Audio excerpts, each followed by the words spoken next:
Hello everyone, সবাই কেমন আছো? আশা করছি সকলে খুব ভালো রয়েছো, আর আমিও বেশ ভালোই আছি। কোয়েলস ডায়েরি থেকে কোয়েল আমি চলে এসেছি আবারও আরেকটা নতুন ভিডিও নিয়ে। তো দেখা যাক আজকের আমার ডায়েরির পাতায় কী রয়েছে। তো আজকের ডায়েরির পাতায় প্রথমেই চলে এসেছি কই মাছ, যেটা আমার খুব প্রিয়। আর কার কার কই মাছ ভালো লাগে একটু আমাকে জানিও। তো তবে চলো মাছের গায়ে হলুদ পর্বটা সেরে নিই। তো মাছের গায়ে হলুদ চলে এসেছে, জম্পেশ করে এটাকে এখন মাখিয়ে নিতে হবে, ঠিক আছে? তারপর সে চলে যাবে হচ্ছে কড়াইয়ের মধ্যে। তো আমার তো কই মাছ, শিঙি মাছ, এই সমস্ত মাছ খুব ভালো লাগে। পটল আলু দিয়ে ঝোল, আহা, গরম গরম ভাতের সাথে। তো এই জন্যই আজকে আমি বলেছিলাম কর্তামশাইকে যে কই মাছ পেলে অবশ্যই নিয়ে এসো। সাথে চলে এসছে কইয়ের সাথে তারই বন্ধু চিংড়ি মাছ। এই চিংড়ি মাছের আজকে কি হবে তো সেটাও তোমাদের সাথে শেয়ার করি।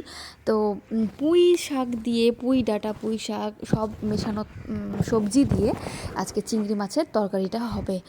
এটাও তো দারুণ লাগে খেতে। তো সেটাই আজকে বানানো হবে। আজকে আজকে লাঞ্চের মেনু হচ্ছে কই মাছ এর ঝোল আর চিংড়ি দিয়ে মেশানো একটা সবজি হবে। এই সবজিটা সকালের দিকে কোনো একটা সবজি করলে কি হয়, রাত্রের দিকে কোনো অসুবিধা হয় না, রুটি দিয়ে না চলে যায়।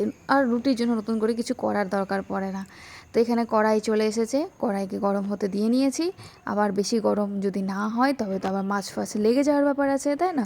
এই আগে যখন রান্না করতাম, কড়াই গরম করতাম না, আগেই তেল দিয়ে নিতাম, তারপরে তো হতো কেসটা, মানে লেগে যেত, মাছ কোনো সময় ভেঙে যেত।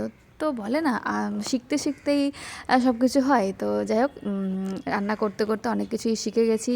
এখন মোটামুটি আমি ভালোই রান্না করি। নিজের রান্না কিছু কিছু সময় ভালো হয় না, তো কিছু কিছু সময় বেশ ভালোই কিন্তু রান্নাটা হয়। মাছ ভাজতে বসিয়ে দিয়েছি। এদিকে দেখো আলু পটল সব আমার একদম রেডি।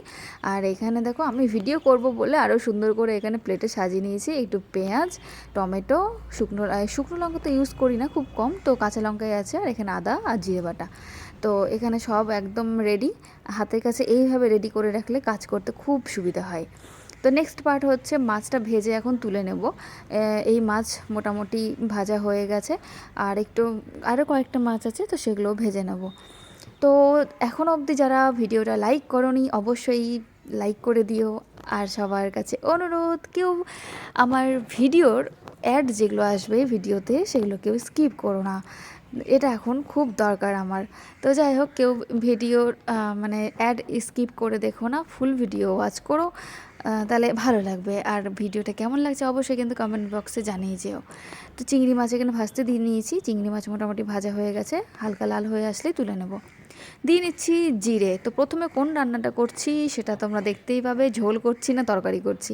দিয়ে নিলাম কাঁচা লঙ্কা। এই বাড়িতে কাঁচা লঙ্কাই বেশি ব্যবহার হয়, শুকনো লঙ্কা খুব কম ইউজ হয় বাড়িতে।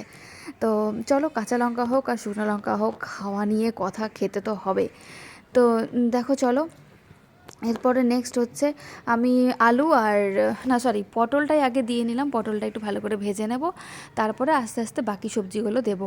মা বলে পটলটা যদি আলাদা করে ভাজা যায় তবে নাকি খুবই ভালো। বাকি সবজিগুলো দেখো, এখানে মিষ্টি কুমড়া, আলু, মূলো সবগুলোই কেটে, আমার শাশুড়িমাই কেটে আমাকে হেল্প করে দেয়। সবজি কাটার দায়িত্বটা আমার শাশুড়ি মায়ের ওপরেই, বাকি রান্নার কাজটা কিন্তু আমার।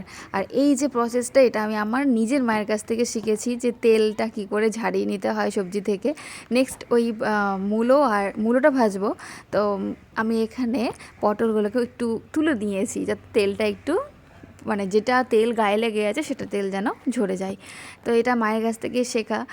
তেল বাঁচিয়ে, সংসারের তেল বাঁচিয়ে অল্প তেলে কি করে রান্না করা যায় সবই কিন্তু মায়ের কাছ থেকে শেখা আমার।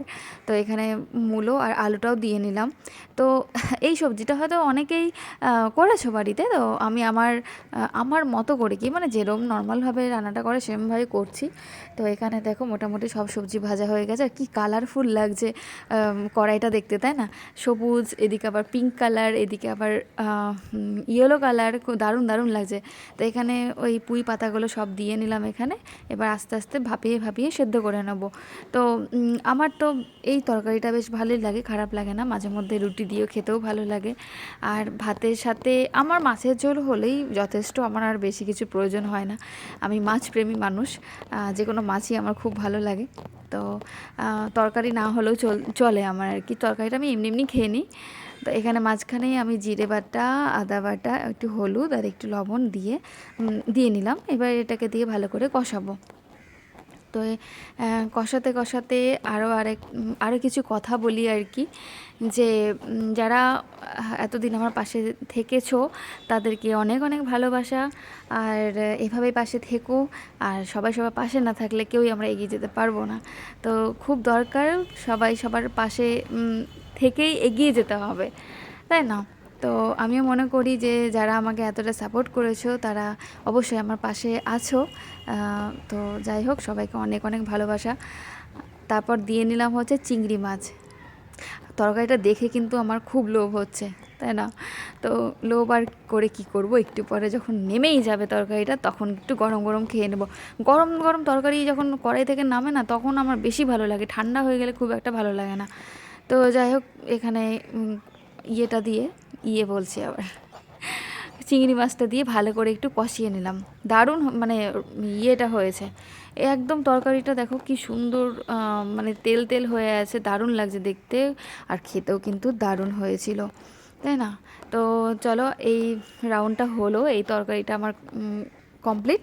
নেক্সট হচ্ছে মাছের ঝোলটা, ঠিক আছে? তো আমি ভাবলাম আগে তরকারিটাই করে নিই, মাছের ঝোল করতে বেশিক্ষণ সময় লাগবে না, তাই পরে মাছের ঝোলটা বসালাম। এখানে দেখো সব রেডি করে নিয়েছি।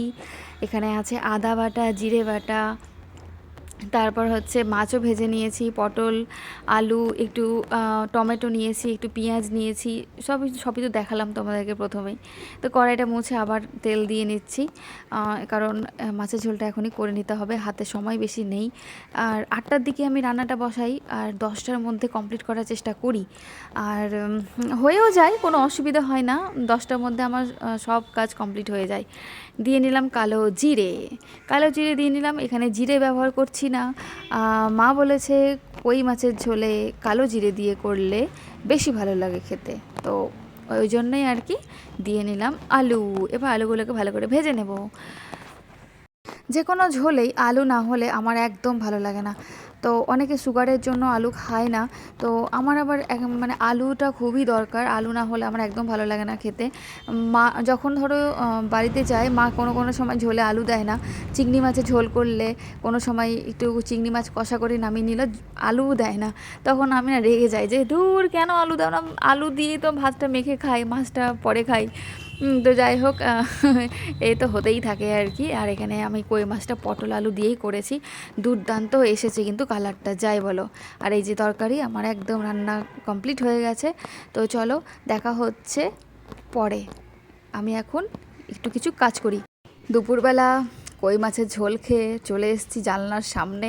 এখন দুপুরবেলা ভাবছি ঘুমোবো কি ঘুমোবো না। তো বাইরে দেখো কি রোদ, ঝলমল করছে আকাশটা, আবারও গরম পড়ে গেছে। তো যাই হোক, কী আর করি, এত বড় দুপুর, তো একটু রেস্ট করেই নিই বলো।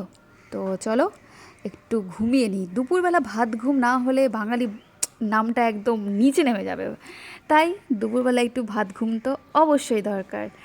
আর কি, বাইরে এত রোদ দেখে কোথাও বেরোতেও ইচ্ছে করবে না, তো যদিও কোনো কাজ নেই, বেরিয়ে কি করব। আর এখন কাজ বলতে একটু ঘুমানো, তো চলো একটু ঘুমিয়ে নিই, দেখা হচ্ছে বিকেলবেলা। শুভ সন্ধ্যা সকলকে। এক প্লেট ফুচকা দিয়ে তোমাদেরকে শুভ সন্ধ্যার শুভেচ্ছাটা জানিয়ে দিলাম। আর বিকেলবেলা চলে এসেছি ফুচকা নিয়ে, সবার প্রিয় ফুচকা। তো চলো আজকের ভিডিওটা ফুচকা খেয়েই শেষ করি, এবং সকলকে ভালোবাসা দিয়ে আজকের ভিডিওটা আমি এখানে শেষ করলাম। সবাই খুব ভালো থেকো, সুস্থ থেকো, দেখা হবে নেক্সট কোনো ভিডিওতে। ভালো লাগলে অবশ্যই চ্যানেলটি সাবস্ক্রাইব করবে।